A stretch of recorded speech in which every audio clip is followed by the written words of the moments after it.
Jeg har fotograferet Gasolin utallige gange. Men en gang i 78, hvor den søde pressepige fra CBS, Sisse, ringede og spurgte, om ikke jeg havde lyst til at tage med til Malmø til en koncert. Og der sagde jeg til hende, nej, nu, det gider jeg ikke. Jeg har fotograferet Gasolin så mange gange. Så nej, må det være nok. Og hun blev ved. Ja, men altså, det kunne være hyggeligt, og nej, jeg gider ikke. Ja, vi tager flyvebåden over, og vi får en lille en på vej på flyvebåden. Men så er vi afsted. Så vi tog til Malmø og så den her som sædvanlig forrygende koncert.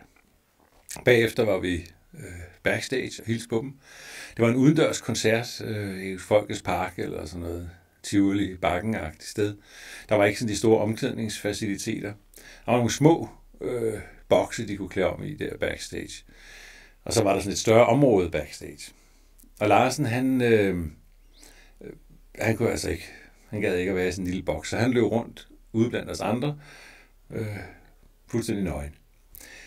Og jeg har altid prøvet at have sådan en balance mellem, hvornår jeg tog billeder, hvornår jeg ikke tog billeder. Jeg var jo ikke pressefotograf, så jeg fornemmede som regel, hvornår at det var okay, hvornår det ikke var okay. Så folk ikke blev sure på mig og fik tillid til mig. Så jeg tog ingen billeder. Men efterhånden så blev jeg altså lidt provokeret der med et kamera i hånden, og så sagde Larsen, nu tager jeg altså nogle billeder. Jamen, det var også okay. Og så tog jeg et par stykker af ham og løb rundt der og splitter for noget. Og sagde, nej, vi kan også lige lave denne her. Og så stillede han sig op som sådan en Arnold Schwarzenegger. Det var sådan bare lige et sekund, og så klik, og det var det. Og det ene billede af ham, det er nok mit mest berømte billede af Kim Larsen, for det har været brugt mange steder.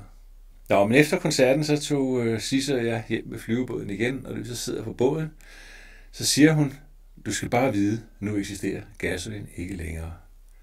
Men jeg måtte ikke fortælle dig det på forhånd. Og det synes jeg også er fantastisk sødt og smukt af hende, at hun ikke gav op de 2 første gange, jeg sagde nej. Fordi hun så sagde, jamen Jørgen vil senere være glad for at have fået de sidste billeder af Gasolin.